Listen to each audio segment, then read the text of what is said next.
share with you how delighted I am to be back to Chennai. So thank you very much. It's been a real delight. I've been missing the warmth of all my brothers and sisters.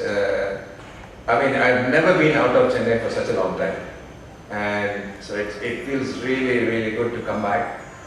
But let me tell you that the UEF has not been out of my mind even for a single day in the last 20 months that I've been away.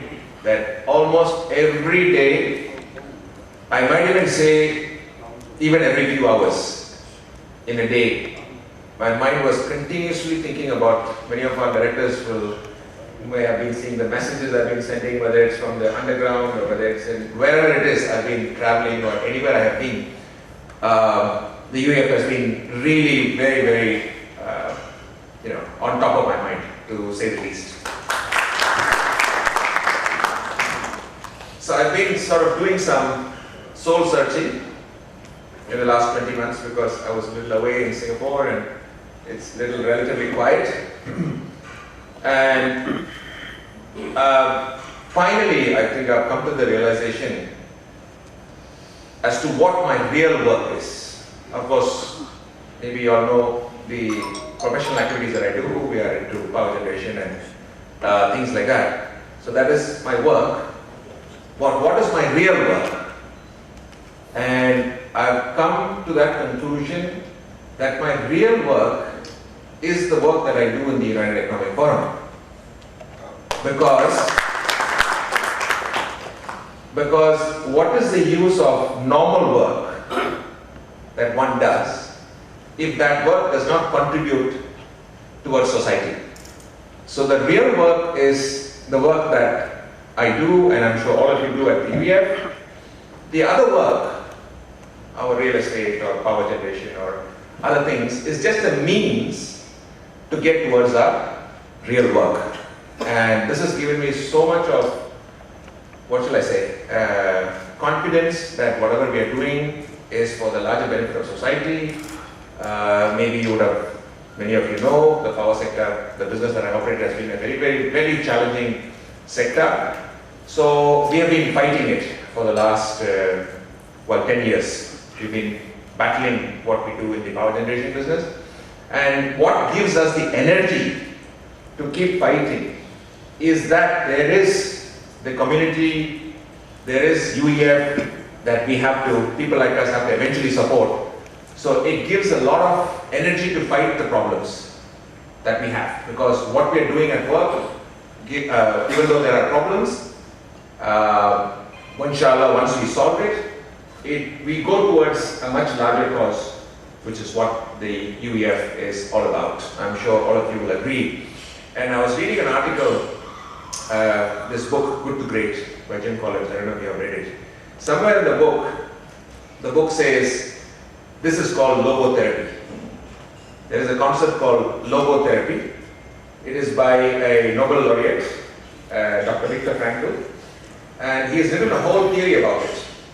He says that he is a survivor of the Holocaust. He is a Jew. He was stuck in the concentration camps, and they were going to put him in the chambers. So, what was his motivation? To survive the concentration camp. And finally, he comes up and says that it is the purpose in life that really helped me to come out of the concentration camp. So it is called logotherapy, and he says as long as we have purpose, and we have a very large purpose, we can withstand pressure, we can go through problems, because finally, you're able to have a much larger purpose than what we are at that point of time. So for me, the UEF has been logotherapy. Please do a Google and find out about logotherapy. And I'm sure it applies to each and every one of us. It's not just me. I know we are all going through a downturn and market conditions are poor and growth rates are low. But since we have this big purpose in front of us, which is obviously the UEF, hopefully all of us will muster enough courage, strength, to be able to fight and become stronger than ever before.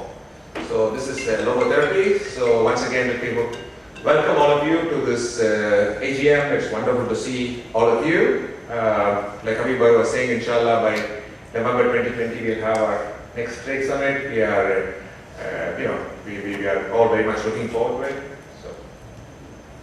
So anyway, I know I've been sharing this with you all many times. Just at the cost of repetition, let me just highlight what we are trying to do at the UEF. Just the vision first, right? Nothing much has changed. We have made some minor tweaks to the vision to emerge as a premier forum for enabling the backward community and society at large to become inspirational and formidable contributors to the nation and beyond through economic enhancement, education and social development. Let me read it once again. To emerge as a premier forum for enabling the backward community and society at large to become inspirational and formidable contributors to the nation and beyond through economic enhancement, education and social development. So this continues to be our vision for the UEF. Of course, we want to make sure that the UEF contributes not just to our community but society at large. And also that we are able to contribute not only for India but also globally. So this is the aspiration. How do we want to do it? We want to be a catalyst. We need to bring on board 1,500 members. I think right now we are about 350 to 400 members is the numbers that we have. We want to provide entrepreneurial support and basically we want to facilitate economic growth is what we want to do. And our values, I think we've discussed in the past. I really think that our biggest capital, time and again we keep discussing about, people keep saying there is a shortage of capital, there is a lot of opportunity but there is no money. It's a usual problem that entrepreneurs face. I'm sure all of you will agree that we keep talking about lack of capital, lack of resources. But I really think it is not the lack of capital which restricts us from doing things, but many times lack of vision, lack of perseverance, lack of passion, and a very important item I think is integrity. The more we are able to build on the integrity part of it, the more credible we are, the more passionate we are, the more persistent we are, the more passionate, persistent, with integrity, we will be able to mobilize whatever desired capital there is. So it's a very, very important aspect. So integrity is obviously very, very, very important. The higher the integrity, I'm sure there will be more stakeholders willing to support us for whatever it is that we want to do. So these are the values, I'm sure, and many of these values are, the Prophet's way, our Islamic way of doing things. So that's basically what we're saying. It is also what all the major religions say. So we just have to follow it. I feel, all of us have to be able to follow it. So these are the values. So what are we trying to do, right? Everybody keeps asking, how do we go about this? We've got a vision, we want to do. We have tried to capture these things in 4 simple words. First, we need to be an inspiration. We need to inspire people. We need to connect with people. We need to engage with people. And we need to deliver the results. So what are we trying to say? First and foremost, why should people come to the UEF? Why? Everybody asks, what is the reason? Why should I come to the UEF? And time and again, when we have membership meetings and when we go to committees, whatever, people say, why should I come? So they will come, members will come in if they are inspired with what we want to do. So we need to be able to inspire. UEF has to be able to inspire people to come in. So UEF needs to have an inspirational target. Once people are inspired, which is what we have when we do our trade summit, for example, when we have veteran people coming from around the world, it's hopefully an inspiration for others to join. Then we have to connect with them. We need to start interacting, we need to start having meetings, we have to come for different activities. Then we need to engage. We need to talk more closely. And finally, we should be able to deliver some results. So we have just captured some of the items, which is, for example, the trade summit, the sessions we have had, meetings we have had, and for example, the last one is the Queen's Digital event. I see Dr. Maluk was here, and delivering on some results. So this is a small methodology as to how we want to go about it. So, what is our strategy? How are we going to go about it? What are we going to do?